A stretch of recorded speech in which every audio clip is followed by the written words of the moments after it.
नमस्कार, आप सभी का स्वागत है दोस्तों एक बार फिर आज की ताजा बड़ी खबरों में। दरअसल बता दें कि भारत में कई बड़ी खबरें निकल के आ रही है, जानेंगे एक एक करके विस्तार से। लेकिन उससे पहले यदि आप भी हमारे इस वीडियो में नए हैं तो इस चैनल को सब्सक्राइब करके ऑल नोटिफिकेशन बेल को ऑन कर दीजिए। इससे होगा क्या कि हम जो भी वीडियोस डालें आप तक बिना किसी रुकावट के पहुंचते रहे। बढ़ते पहली खबर की ओर, आपको बता दें कि दिल्ली जयपुर हाईवे बंद होने से रोजाना 10,000 करोड़ का नुकसान किसानों ने बंद करने की दी धमकी। दरअसल कृषि कानूनों पर कोई सुलह न होने से नाराज किसानों ने शनिवार से दिल्ली जयपुर राष्ट्रीय राजमार्ग 8 बंद करने का निर्णय किया है। इससे उत्तर भारत के राज्यों का देश के पश्चिमी और दक्षिणी राज्यों से संपर्क टूट जाएगा, जिससे खाद्यान्नों, सब्जियों, फलों को दूसरे राज्यों में पहुंचाने में भारी बाधा पैदा होगी। बता दें, मुंबई से आने वाली औद्योगिक महत्व की वस्तुओं, उपकरणों की सप्लाई में बाधा पड़ने से देश के शेष भागों में निर्माण गतिविधियों में ठहराव पैदा हो सकता है और आवश्यक वस्तुओं की कीमतों में बढ़ोतरी हो सकती है। बता दें कि दिल्ली जयपुर हाईवे बंद होने से देश को रोजाना 10,000 करोड़ रुपए का नुकसान हो सकता है। उत्तर भारत के दिल्ली, पंजाब, हरियाणा, हिमाचल प्रदेश समेत राजस्थान, उत्तर प्रदेश और जम्मू कश्मीर के व्यापारी यहां किसानों से सामान खरीद कर दिल्ली जयपुर हाईवे के रास्ते मुंबई, महाराष्ट्र के अन्य भागों, अहमदाबाद, सूरत और गुजरात के अन्य हिस्सों तक पहुंचते हैं। साथ ही 20 लाख किसानों को सब्जियों के बीज मुफ्त देगी योगी सरकार। कृषि मंत्री ने की घोषणा। दरअसल सब्जियों की खेती को बढ़ावा देने के लिए प्रदेश की योगी सरकार राज्य के 20 लाख किसानों को सब्जियों के बीज मुफ्त में देगी। सरकार की तरफ से यह कदम किसानों की आय दोगुनी करने की दिशा में उठाया जा रहा है। यह बातें प्रदेश के कृषि, शिक्षा एवं अनुसंधान मंत्री सूर्य प्रताप शाही ने कहा। दरअसल गोरखपुर विश्वविद्यालय परिसर में नियोजन विभाग और गोरखपुर विश्वविद्यालय के संयुक्त तत्वावधान में आयोजित पूर्वांचल के सतत विकास मुद्दे, रणनीति और भावी दिशा विषय पर राष्ट्रीय वेबिनार व संगोष्ठी का आयोजन किया गया है।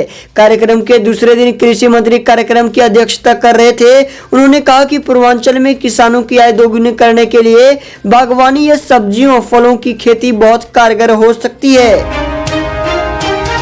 साथ ही बीजेपी गौवध पर प्रतिबंध लगाना चाहती है तो गोमांस निर्यात पर रोक लगाए एनडीए। दरअसल गोवा कांग्रेस ने शुक्रवार को कहा कि अगर भारतीय जनता पार्टी जिस राज्य में सत्ता में है वहां गौवध पर प्रतिबंध लगाने के लिए प्रतिबद्ध है तो फिर बीजेपी के नेतृत्व वाली केंद्र की राष्ट्रीय जनतांत्रिक गठबंधन सरकार को गोमांस के निर्यात पर प्रतिबंध लगा देना चाहिए। दरअसल पणजी में एक प्रेस कॉन्फ्रेंस को संबोधित करते हुए विपक्षी पार्टी के मीडिया सेल के संयोजक ट्रेजानो डी मेलो ने यह भी कहा कि कर्नाटक सरकार विधानसभा में गोवध पर प्रतिबंध लगाने के कड़े कानून के पारित होने के मद्देनजर अब जल्द ही गोवा में गोमांस की आपूर्ति कम हो जाएगी। गोवा अपनी खपत का पूरा लाभ सारा गोमांस कर्नाटक से मंगाता है। यह जिंदा मवेशियों और उनके मारे जाने के बाद बीफ के रूप में आया तो होता है। डी मेलो ने कहा कि भारत दुनिया में गोमांस का दूसरा सबसे बड़ा निर्यातक है और अगर बीजेपी की नीति बैल और भैंस के वध पर प्रतिबंध लगाने की है तो सबसे पहले उन्हें गोमांस के निर्यात पर प्रतिबंध लगाना चाहिए।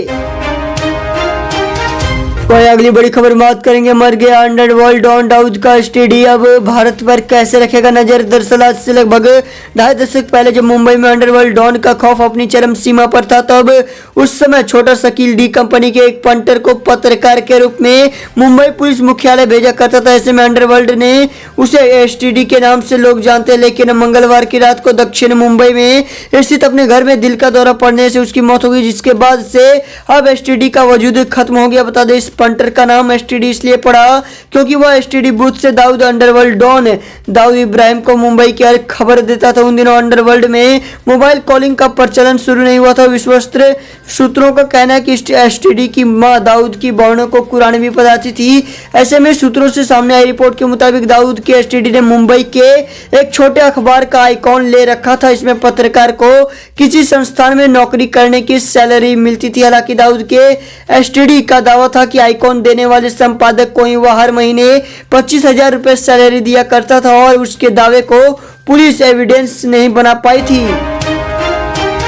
वहीं किसान आंदोलन को लेकर बड़ी खबर, खुफिया एजेंसियों का चौंकाने वाला खुलासा, जानकर उड़ जाएंगे होश। दरअसल कृषि कानूनों के खिलाफ किसानों का प्रदर्शन 16वें दिन भी जारी है।